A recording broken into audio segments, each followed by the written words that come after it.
तो एक बार फिर से आप सभी का स्वागत कर रहा हूँ मेरे इस नए वीडियो के साथ। यहाँ हम चर्चा कर रहे हैं जुलाई के मंथ की। और जुलाई के मंथ के लिए अगर आपका कर्क लगन का चार्ट बनता हो तो कुछ इस तरीके से आपको ग्रहों की गोचरीय स्थितियां दिखेंगी अपने लगन चार्ट में। यहाँ पे हम सबसे पहले गोचरीय स्थितियों पर विचार कर लेते हैं, किस प्रकार से आपकी गोचरीय स्थितियां जो है वो रहने वाली है, या किस प्रकार से आप इस मंथ को, जुलाई मंथ को प्लान कर सकते हैं अपने लिए। हालांकि इन गोचरीय स्थितियों में कुछ मंथ के मध्य में बदलाव जरूर हो सकते हैं। सबसे पहले हम गोचरीय स्थितियों पर विचार करेंगे कि कौन सा ग्रह इस मंथ में वक्री होने वाला है या कौन सा ग्रह कहाँ गोचर करने वाला है। इसके साथ साथ फिर ये विचार करेंगे कि आप इस मंथ को अपने कैरियर के लिए, अपने फाइनेंशियल कंडीशन, अपने जो भी आप निर्णय लेने वाले हैं उनके लिए कैसे प्लान कर सकते हो, मैरिज या रिलेशनशिप के लिए इस मंथ को आप कैसे प्लान कर सकते हो। तो आगे बढ़ने से पहले अभी हम विचार कर लेते हैं गोचरीय स्थितियों पर। गोचरीय स्थितियां किस प्रकार से जुलाई मंथ के दौरान रहने वाली हैं। यहाँ पे हम सबसे पहले चर्चा करेंगे सूर्य की इस गोचर के दौरान। और सूर्य लगभग 16 जुलाई तक गोचर करेंगे मिथुन राशि में। इसके बाद ये प्रवेश कर जाएंगे कर्क राशि में आगे बढ़कर। बुध का गोचर 7 जुलाई से मिथुन राशि में होगा और ये वक्री स्थिति में रहेंगे। यहाँ पे देखा जाए तो शुक्र के गोचर को तो 4 जुलाई से ये सिंह राशि में आ रहे हैं और लगभग पूरे महीने यहाँ गोचर करेंगे। मंगल का गोचर रहेगा वृषभ राशि में, वहीं बृहस्पति अभी कर्क राशि में गोचर में रहेंगे। और शनि का गोचर मीन राशि में ही अभी रहने वाला है। चंद्रमा की बात करें तो चंद्रमा 1 जुलाई को आपको मकर राशि में देखने को मिलेंगे। वहीं पर राहु और केतु के गोचर में फिलहाल कोई भी बदलाव नहीं। जहां पर राहु कुंभ राशि में ऑलरेडी गोचर कर रहे हैं, वहीं केतु भी आपको सिंह राशि में ही गोचर में दिखेंगे। गोचरीय स्थितियों पर चर्चा करने के बाद अब हम विचार करेंगे किस प्रकार से आपके लिए ये जो कर्क लगन के हिसाब से आप जुलाई के मंथ को प्लान कर सकते हैं। यहाँ पे आपका ये जो चार्ट है, देखिए सबसे पहले अब लग्नेश से स्टार्ट करेंगे हमेशा की तरह। तो लग्नेश आपकी चंद्रमा है और चंद्रमा की स्थिति बन रही है इस गोचर के हिसाब से आपके सप्तम भाव में। साथ ही गुरु का भी यहाँ एस्पेक्ट रहेगा। तो चंद्रमा की जो स्थिति बन रही है, जीवन साथी के साथ इस समय आपका कोई काम पड़ सकता है। स्टार्टिंग में आपका कुछ पब्लिक डीलिंग से रिलेटेड काम है, बिजनेस वगैरह अगर आप करते हैं तो उसके लिए आप कोई प्रॉपर फैसला कर सकते हैं। आप यहाँ पे दूसरे लोगों के लिए काफ़ी सपोर्टिव नजर आएंगे इस मंथ के स्टार्टिंग में, और अपने बिजनेस रिलेटेड, अपनी कोई पार्टनरशिप रिलेटेड कोई बड़ा फैसला कर सकते हैं। चंद्रमा उसके बाद यहाँ से काफ़ी जल्दी मूव हो जाएंगे और अष्टम में चले जाएंगे, जहाँ पर वो राहु के साथ कंजक्शन में होंगे। ये आपके सिक्स सेंस को बढ़ाएगा, लेकिन डिप्रेशन या एंग्जाइटी दे सकता है। आपके कैरियर और आपके आर्थिक मामलों में थोड़ी अनसर्टेनिटी दे सकता है और मन में थोड़ा सा भय भी। उसके बाद चंद्रमा यहाँ से मूव होंगे और आपके नाइन्थ हाउस में चले जाएंगे। नाइन्थ हाउस में वो शनि से प्रभावित होंगे, इसलिए यहाँ आपको निर्णय लेने में कुछ देरी हो सकती है। ये लगभग कंडीशन बनेगी 5-6 तारीख के आसपास। यहाँ पे आपको कोई पर्टिकुलर फैसला करना है अपनी इंडिविजुअल लाइफ के लिए, जैसे कैरियर, फाइनेंशियल कंडीशन वगैरह या कोई भी अन्य कार्य के लिए, तो आपको थोड़ा एक्स्ट्रा समय चाहिए होगा और आपको अपने आप को समय देने की आवश्यकता पड़ेगी। चंद्रमा का यहाँ स्थिति का होना कहीं ना कहीं शनि के प्रभाव की वजह से आप थोड़े खुद से असंतुष्ट नजर आ सकते हैं। नवम भाव में चंद्रमा के आने से और मीन राशि में आने की वजह से ये आध्यात्मिक होने या कुछ पूजा पाठ वगैरह में रुचि बढ़ने की तरफ इशारा जरूर करता है। साथ ही साथ यहाँ पर एक अचानक से कोई ट्रेवलिंग के चांसेस बन सकते हैं, जो कि छोटी दूरी की यात्रा भी हो सकती है और लंबी दूरी की भी। उसके बाद चंद्रमा आ जाएंगे आपके 10th हाउस में। ये लगभग स्थिति बनेगी 7-8 तारीख के आसपास। इस समय ज्यादातर केस में आप अपने कैरियर के लिए कुछ प्लानिंग कर सकते हैं, और जब लगन में गुरु का गोचर हो तो ये प्लानिंग करना थोड़ा आसान भी हो जाता है। उसके बाद देखते हैं यहाँ पे सूर्य की स्थिति को। सूर्य आपके सेकंड हाउस के लॉर्ड है और चार्ट में अगर देखा जाए तो उनकी स्थिति बनेगी आपके 12वें घर में। सूर्य आपके 12वें घर में, जहां पर वो लगभग 16 जुलाई तक मिथुन में ही रहेंगे और वो बुध के साथ भी रहेंगे। हालांकि बुध वक्री जरूर है यहाँ पे, लेकिन सूर्य काफी ज्यादा एनर्जेटिक होने की वजह से, काफी ज्यादा फायरी होने की वजह से अपना काफी ज्यादा प्रभाव यहाँ दिखा पाएंगे। ऐसे में जीवन साथी के साथ आपका प्रॉपर कम्युनिकेशन जरूरी है। अगर आप विदेश रहते हैं, अगर विदेश से आपको कोई इनकम वगैरह हो रही है तो इसमें आपको फायदा मिल पाएगा। सूर्य यहाँ ज्यादातर आपको आपके कैरियर के लिए काफी सपोर्ट कर पाएंगे, क्योंकि उनकी जो दृष्टि आपके छठे घर पे पड़ रही है यहाँ पे, ये दृष्टि आपको सबसे ज्यादा फेवर कर पाएगी।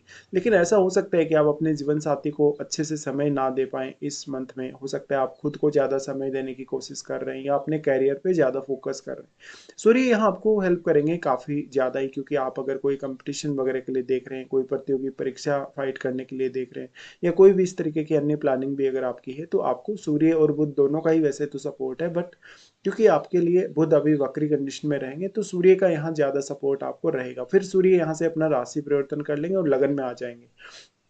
लगन में ऑलरेडी गुरु की स्थिति उच्च की है, तो सूर्य का आपको काफी फायदा मिल सकेगा। अब सूर्य के प्रभाव की वजह से गुरु के जो प्रभाव है वो भी थोड़े और इनहेंस हो जाएंगे। तो यहाँ पे आपके लिए आध्यात्मिक होना, पूजा पाठ में रुचि बढ़ना, ध्यान साधना, मेडिटेशन वगैरह में रुचि बढ़ना, या कैरियर के लिए अगर देखा जाए तो भी ये कंजक्शन काफी फेवर करेगा। तो आपको कोई उच्च पद दिला सकता है, मान सम्मान दिला सकता है, सोसाइटी या जो समाज है उसमें काफी अच्छी रेस्पेक्ट आपकी बनेगी, आपका जो छवि वो अच्छा बनेगा, साथ ही पब्लिकली डील करना आपके लिए आसान हो जाएगा। तो जो लोग राजनीति की तरफ जाना चाहते हैं, जो लोग किसी बड़े प्रशासनिक पद के लिए तैयारी कर रहे हैं या किसी उच्च पद के लिए जो कोशिश कर रहे हैं, उन लोगों को इसका सबसे ज़्यादा फायदा मिल पाएगा। सूर्य के लगन में आने से आपका स्वास्थ्य बेटर होगा, आपको कॉन्फिडेंस बढ़ेगा, साथ साथ में थोड़ी सी उग्रता भी आप में आ जाएगी। तो यहाँ ईगो से आपको बचना होगा। अब क्योंकि गुरु उच्च की स्थिति में है, लेकिन सूर्य इनसे काफी फास्ट गोचर करते हैं, गोचर में लगभग 1 महीने तक सूर्य रहते हैं एक राशि में। तो यहाँ जो सूर्य का प्रभाव जैसे जैसे गुरु पर बढ़ेगा, वैसे वैसे गुरु के प्रभाव थोड़े और इनहेंस हो जाएंगे। गुरु के प्रभाव इनहेंस होने से गुरु की जहां जहां दृष्टि है, जैसे कि पंचम भाव पे, सप्तम भाव पे और आपके 9th हाउस पे, इन भावों के प्रभाव या इन भावों के परिणाम भी आपके फेवर में होने के प्रबल चांसेस होंगे। सूर्य लेकिन यहाँ आ जाएगा तो थोड़ा सा मैरिड लाइफ को लेकर कभी कभी दिक्कतें सामने आती है, क्योंकि सूर्य आपका ईगो बढ़ा देता है। तो जो भी लोग ऑलरेडी मैरिड हैं उनको कुछ समस्याएं हो सकती है अपने पार्टनर से। तो इस तरीके से गुरु का जो प्रभाव है वो भी सूर्य की वजह से प्रभावित होगा, और सूर्य ज्यादातर स्थितियों में आपको लगन में आने के बाद ज्यादा अच्छा प्रभाव दिखा पाएंगे। सूर्य क्योंकि सेकंड हाउस के लॉर्ड भी हैं, इसलिए वो पारिवारिक मामलों में भी आपको अच्छा सपोर्ट करेंगे। उसके बाद हम आगे बढ़ जाते हैं और बुध पर विचार करते हैं। बुध आपके तीसरे घर के स्वामी और बुध चार्ट में 12वें घर के लॉर्ड है। बुध की स्थिति को देखा जाए तो अभी 12वें घर में ही गोचर कर रहे हैं, जहां पर ये वक्री भी रहेंगे, और 7 जुलाई से मिथुन में आ रहे हैं। देखिए 7 जुलाई के बाद अगर आपका कोई इंटरव्यू हो, आपको कोई बड़ी प्लानिंग करनी हो, कोई लाइफ में बड़ा फैसला करना हो, कैरियर के लिए, अपने आर्थिक मामलों के लिए या अन्य किसी भी काम के लिए, तो यहाँ पर आपको थोड़ा ज़्यादा समय की आवश्यकता पड़ सकती है। डुअल साइन में ही अपने ही घर में बुध रहेंगे, तो अगर सूर्य का प्रभाव यहाँ ज़्यादा है, या आपका फिर बुध अगर चार्ट में जन्म के समय का सूर्य से प्रभावित है, तो आपको थोड़ा बेहतर रिजल्ट जरूर मिल सकता है। लेकिन यहाँ आपको क्योंकि डुअलिटी का सामना करना पड़ेगा, तो आपका मन थोड़ा सा कहीं ना कहीं एक ड्युअलिटी में फंस सकता है। बहुत सारे मल्टीपल ऑप्शंस आपके सामने हो सकते हैं, और उनमें से आप कौन सा ऑप्शन अपने लिए चुनेंगे, इसको लेके थोड़ी कंफ्यूजन हो सकती है। हालांकि सूर्य और बुध दोनों की दृष्टि आपके छठे घर पे रहेगी, तो आपकी रूटीन लाइफ, आपकी डेली लाइफ या आपका कैरियर वगैरह के लिए दोनों ही ग्रह आपको सपोर्ट जरूर करते हुए नजर आएंगे।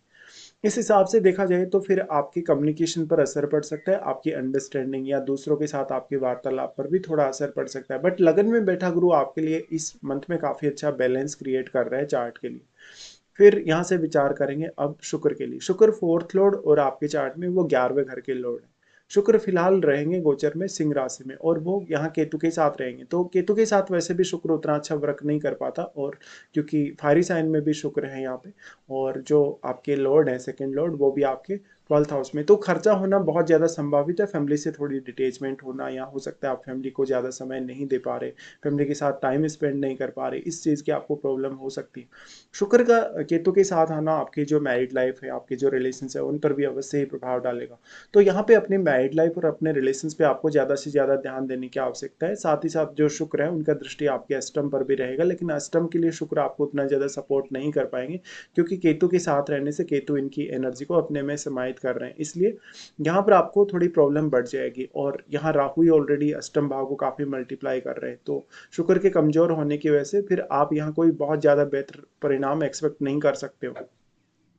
अब बेसिकली आपको इसके लिए खुद से ही ज़्यादा से ज़्यादा प्रयास करने की आवश्यकता होगी। उसके बाद देखते हैं मंगल को। मंगल आपके पंचमेश और आपके चार्ट में वो 10वें घर के लॉर्ड है। मंगल की स्थिति को देखा जाए तो मंगल गोचर कर रहे हैं 11वें घर में, जहाँ पर वो वृषभ राशि में रहेंगे।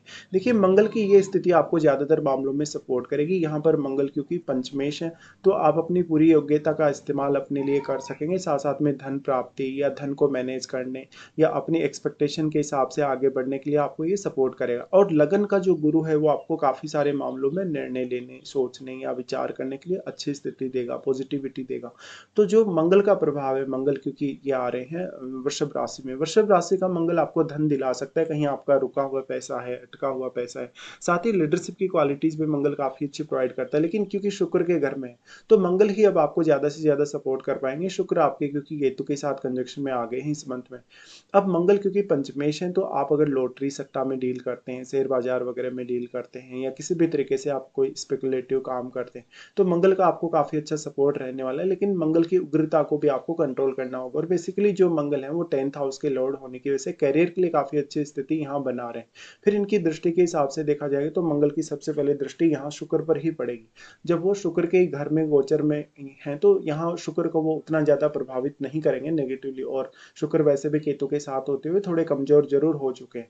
तो यहाँ मंगल थोड़ी बहुत आपकी मदद कर सकते हैं, बट मंगल केतु का जो अगर रिलेशन देखा जाए, अगर दृष्टि संबंध हो, कंजक्शन वगैरह हो, तो वो उतना अच्छा नहीं माना जाता। तो फैमिली में कुछ डिस्प्यूट जरूर यहाँ क्रिएट हो सकते हैं। तो अपनी वाणी पर आपको कंट्रोल करना होगा। मंगल का दृष्टि फिर अपने ही भाव पे होगा, अपने ही घर पे होगा, तो यहाँ वो आपको काफी अच्छे से प्रोटेक्ट करेंगे। साथ साथ में आपकी संतान के लिए, आपकी लव लाइफ के लिए, आपकी एक्सपेक्टेशन को मंगल काफी बढ़ाने वाले हैं। इस प्रकार से आपकी अपनी योग्यता के हिसाब से आप फैसले ले सकते हैं। साथ ही साथ इस समय आप कोई कड़ा फैसला भी अपने लिए ले सकते हैं। कोई बड़ी चुनौती का सामना आप अपने जीवन में कर रहे हैं, उसके लिए भी आप प्लानिंग कर सकते हैं। यहाँ पे आपके लिए सोचना, समझना, विचार करना, फैसले लेना थोड़ा आसान होगा, क्योंकि गुरु का भी दृष्टि आपके पंचम पे। फिर मंगल का दृष्टि आ जाता है आपके छठे घर पे। यहाँ मंगल आपको सबसे ज्यादा सपोर्ट कर पाएंगे जब आपके छठे घर के लॉर्ड गुरु आपके लगन में ही गोचर में है। तो मंगल आपको कैरियर के लिए काफी हेल्प कर रहे हैं, और यहाँ क्योंकि सूर्य का भी दृष्टि है, तो मंगल का ये वाला दृष्टि आपकी रूटीन लाइफ, आपके ऑफिस वगैरह के कार्यों, आपके प्रोफेशनल लाइफ के लिए काफ़ी सपोर्टिव रहेगा। आपके ऊपर अगर कोई कर्ज वगैरह चल रहा है, लोन वगैरह चल रहा है, तो उसमें भी आपको मंगल काफ़ी सहायता करेंगे। आपका किसी से कोई विवाद चल रहा है, किसी से कोई बड़ा झगड़ा वगैरह चल रहा है, तो भी मंगल का आपको सपोर्ट अच्छा रहेगा।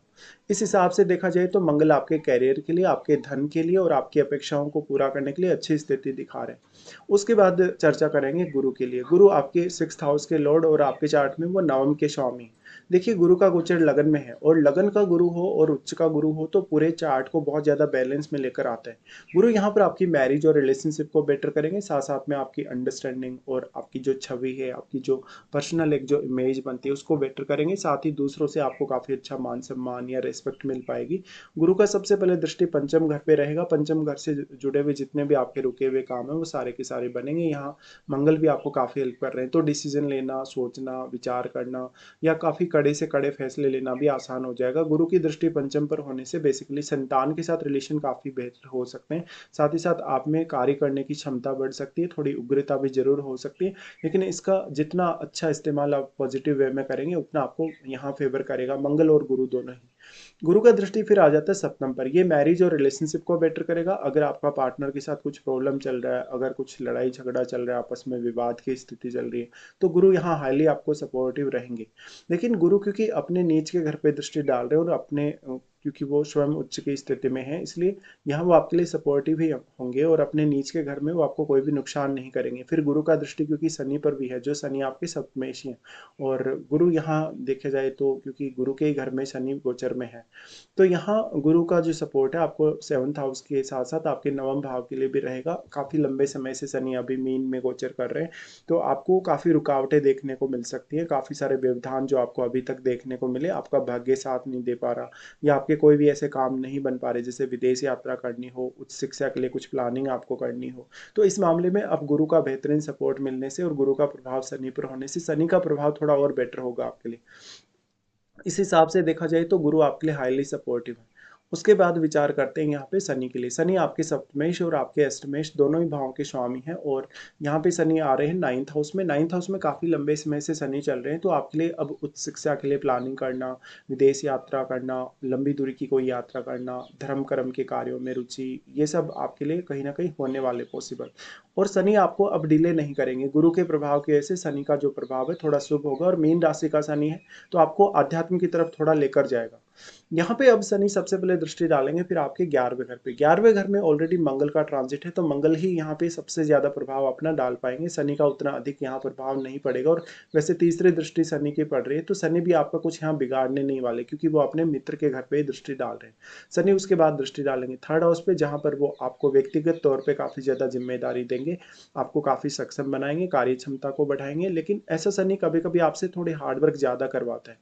उसके बाद शनि का दृष्टि होगा आपके छठे घर पे, जहां पर आपका मंगल और आपके सूर्य बुध दोनों, ये तीनों प्लैनेट्स का ही काफी अच्छा सपोर्ट है। तो शनि यहाँ भी कोई बाधा उत्पन्न नहीं करेंगे। आपकी रूटीन लाइफ, आपके कैरियर और आपकी जो भी आपकी जो ऑफिस वगैरह का जो रूटीन है उसमें भी शनि के लिए आपको अगर देखना हो कोई भी बाधा नहीं होगी। तो आप अपना सारा का सारा जो काम है प्रोफेशनल लाइफ और अपने कैरियर का वो अच्छे से कर सकते हो। इसके बाद हम यहाँ से आगे बढ़ जाते हैं और देख लेते हैं गोचर में कौन कौन से आपके लिए कुछ अच्छे दिन है, कौन कौन से कुछ खराब दिन है। अभी राहु और केतु के लिए कोई विशेष चर्चा नहीं करने वाले, ऑलरेडी इनके बारे में पहले काफी बार चर्चा हो चुकी है। तो सबसे पहले देखेंगे आपके लिए अच्छे दिन कौन कौन से इस मंथ में आने वाले। अच्छे दिनों में अगर कर्क लगन वालों के लिए देखा जाए तो आपके लिए 8 से 11 तारीख तक, 14, 15 और 21, 22 ये दिन सबसे ज्यादा अच्छे साबित होने वाले हैं। अगर आपका कोई भी ऐसा काम है जो नहीं बन पा रहा, किसी भी काम में आपको बार बार हार्डवर्क करना पड़ रहा है, मेहनत करनी पड़ रही है, लेकिन आपका काम बार बार फेल हो जाता है, आप सफल नहीं हो पा रहे, तो आप इन दिनों का चुनाव कर सकते हैं उन कार्यों को पूरा करने के लिए। फिर अगर देखें कौन कौन से ऐसे दिन है जहां पर आपको कुछ डिफिकल्टीज आ सकती है, कुछ समस्याएं आ सकती हैं, तो सबसे पहले जब चंद्रमा का गोचर होगा धनु राशि में तो 26 और 27 को ये स्थिति बनेगी। 26 और 27 को बेसिकली आपको अपने रूटीन लाइफ पर ज्यादा ध्यान देने की आवश्यकता है। आपको थोड़ा हार्डवर्क भी ज्यादा हो सकता है इन 2 दिनों में, और आपके ऊपर थोड़ा स्ट्रेस, थोड़ी एंग्जाइटी या तनाव रह सकता है। हालांकि सूर्य और बुध से भी आपको यहाँ काफी हेल्प मिलेगी 26 और 27 को, क्योंकि उनकी दृष्टि यहाँ है। चंद्रमा गोचर करेंगे जब एक्वेरियस में या कुंभ में तो 4, 5 और 31 तारीख को ये स्थिति बनेगी। ये दिनों में देखा जाए तो बेसिकली जो आपका कहीं ना कहीं कंसंट्रेशन है वो थोड़ा भंग हो सकता है इन दिनों में। जो आपकी अगर प्रॉब्लम है किसी भी तरीके की, क्योंकि राहु यहाँ रहेंगे तो आपका सिक्स सेंस जरूर बढ़ेगा, लेकिन आर्थिक मामलों में कुछ बड़े बदलाव आ सकते हैं। साथ ही साथ रिलेशनशिप को लेकर थोड़ी असंतुष्टि हो सकती है। चंद्रमा जब मिथुन राशि में आ जाएंगे 12 और 13 को, ये आपके 12वें घर में होंगे। 12वें घर में होने से आप अपने खर्चों को उतना अच्छे से प्लान नहीं कर सकेंगे। हालांकि सूर्य और बुध वहाँ है तो आपको फॉरेन से लाभ होने की संभावना फिर भी है, लेकिन 12 और 13 को आपसे कोई गलत फैसला हो सकता है, या तो आपका कोई मेजर खर्चा जो अभी तक पेंडिंग था वो हो सकता है। तो इस हिसाब से आप इन दिनों पर विचार कर सकते हैं। ये कुछ आपके लिए डिफिकल्ट दिन रहने वाले हैं। फिलहाल हमने यहाँ पे पूरा डिस्कशन किया। आपको वीडियो देखने के लिए धन्यवाद।